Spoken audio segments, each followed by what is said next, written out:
दोस्तों नमस्कार। आज मैं आपको सुनाऊंगा एक मजेदार कहानी सल्लू और मल्लू। एक गांव में दो भाई रहा करते थे।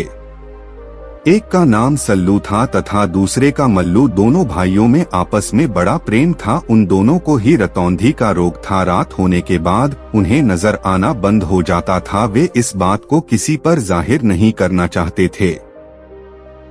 इसके लिए उन्होंने एक तरकीब खोज ली थी। वे रात से पहले ही अपने सभी कामों को निपटा लिया करते थे। इसके पश्चात आराम से बैठकर गप्पे मारा करते थे। एक दिन दोनों भाई अपनी ससुराल के लिए निकले। दोनों की शादी एक ही घर में अलग अलग लड़कियों से हुई थी। उन्होंने सोचा कि रात होने से पहले ही ससुराल पर पहुंच जाएं तो अच्छा रहेगा। इसी कारण उन्होंने अपनी बैलगाड़ी को तेज चलाया। ससुराल की सरहद पर पहुंचकर उन्हें याद आया कि बड़े बूढ़ों ने कहा है कि ससुराल दिन में नहीं जाना चाहिए। इसी कारण उन्होंने अपनी बैलगाड़ी से बेल खोल दिए तथा दोनों एक पेड़ के नीचे बैठकर चिलम पीने लगे। वे गप्पे मारने लगे। गप्पों में ये दिन गुजर गया। उन्हें यह भी ध्यान नहीं रहा कि रात को वह अपने बेल किस प्रकार देखेंगे। तब सल्लू जी चिंतित होकर बोले, भाई अपने बैलों को तो ढूंढो, इस अंधेरे में हम उन्हें कैसे देख पाएंगे। मल्लू जी आखिर ससुराल आए थे। उन्होंने पगड़ी, बगलबंदी और धोती पहन रखी थी। मल्लू जी ने सल्लू जी से कहा, हमें नजर तो आएगा नहीं, क्यों न हम इस पगड़ी को फैलाकर आगे बढ़े। उसके बीच जो भी अटकेगा उसे हाथ लगाकर देखते जाएंगे, अंत में बेल मिल ही जाएगा। सल्लू जी ने तुरंत उत्तर दिया, उपाय तो बहुत चोखा है सा। बस फिर क्या था। दोनों भाइयों ने पगड़ी का एक एक सिरा पकड़ लिया। पगड़ी 100 गज लंबी थी। वह जंगल की ओर बढ़ने लगे। कभी पगड़ी किसी पेड़ से अटक जाती थी तो कभी किसी झाड़ी से। इस प्रकार काफी रात गुजर गई, लेकिन बेल नहीं मिले। दोनों भाई बहुत ही दुखी हुए। करें तो क्या करें। अचानक उधर से उनका साला आ निकला। उन्हें देखकर लपककर उनके पास आया। खुशी भरे स्वर में वह उनसे बोला, बहनोई सा, आप लोग कब आए और इस पगड़ी से क्या कर रहे हैं। दोनों भाइयों के चेहरे बुझ गए। सोचने लगे कि इस बार उनकी पोल खुल ही गई।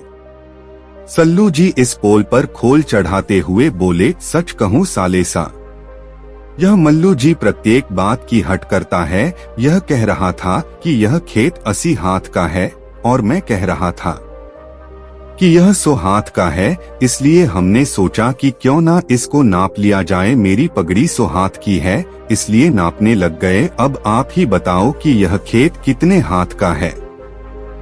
उनका साला मुस्कुराकर बोला, लगभग 100 हाथ का है।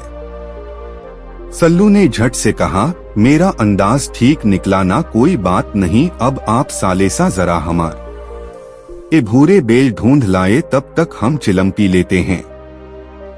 उनका साला कुछ ही देर में बैल ढूंढ कर ले आया। वे दोनों बड़ी ही धूमधाम से ससुराल पहुँचे। ससुराल पहुँचने पर उनकी बड़ी ही आवभगत हुई। उन्हें सम्मान के साथ बैठाकर उनका साला उनके लिए भोजन लेने गया। सल्लू जी ने मल्लू जी से कहा, मल्लू सा, जरा होशियारी रखना, कहीं पोल ना खुल जाए। मल्लू जी ने दोनों हाथों को ऊंचे करके कहा, भगवान ही हमारी लाज रखेगा। उनका साला 2 थालियों में भोजन रखकर छाछ लेने चला गया। उसके जाते ही वहां एक कुत्ता आया और थाली में से रोटियां उठाकर चंपत हो गया। जाते जाते वह अपना पूंछ का फटका और मार गया। सल्लू जी बोले, अरे मल्लू जी, कुत्ता हमारी थाली में से रोटी ले गया है, इस बार जरा इस बात का ध्यान रखना। मल्लू जी ने अपनी लकड़ी हाथ में पकड़ ली। इसी बीच उनकी साली दिया जलाकर लाई। मल्लू जी ने जैसे ही आहट सुनी वैसे ही उन्होंने समझा कि शायद कुत्ता फिर आ गया है। उन्होंने तुरंत ही साली की कमर में लकड़ी से वार किया। साली चिल्ला पड़ी, हाय रे, मैं मर गई रे, मेरी कमर तोड़ दी रे। उसके रोने चीखने की आवाज सुनकर घरवाले दौड़कर वहां आ पहुंचे। उसके साले ने आश्चर्य से पूछा कि क्या हो गया। सल्लू जी फौरन बात को संभालते हुए बोले, अरे यह मल्लू जी भी निरा मूर्ख है, इसको मैं कई बार समझा चुका हूँ। कि ससुराल में भोजन करते समय साली के शरीर से सिर्फ लकड़ी का स्पर्श कराते हैं, लेकिन यह मूर्ख करारी चोट मार देता है। हम यह शगुन करते हैं। सब लोग मुस्कुराकर रह गए। इसके पश्चात उन्हें भोजन कराया गया। भोजन करने के बाद वे दोनों बाहर निकले। दरवाजा छोटा था। मल्लू जी आगे आगे चल रहे थे। जैसे ही दरवाजे के पास पहुँचे, वैसे ही उनका सिर चौखट से जा टकराया। मल्लू जी सिर पकड़कर रोने लगे। हाय, मैं मर गया रे। उनकी चीख पुकार सुनकर साला भागकर आया। पूछने लगा कि क्या बात है। सल्लू जी ने हंसकर कहा, बात तो कुछ नहीं है, कुछ जवानी की उम्र आदमी को अकड़ू बना देती है। दरवाजा छोटा था और अकड़ बड़ी, इसलिए मल्लू का माथा दरवाजे से जा टकराया। चोट तो नहीं लगी न? अरे ऐसी वैसी चोट से हमारे ऊपर कोई असर नहीं होता।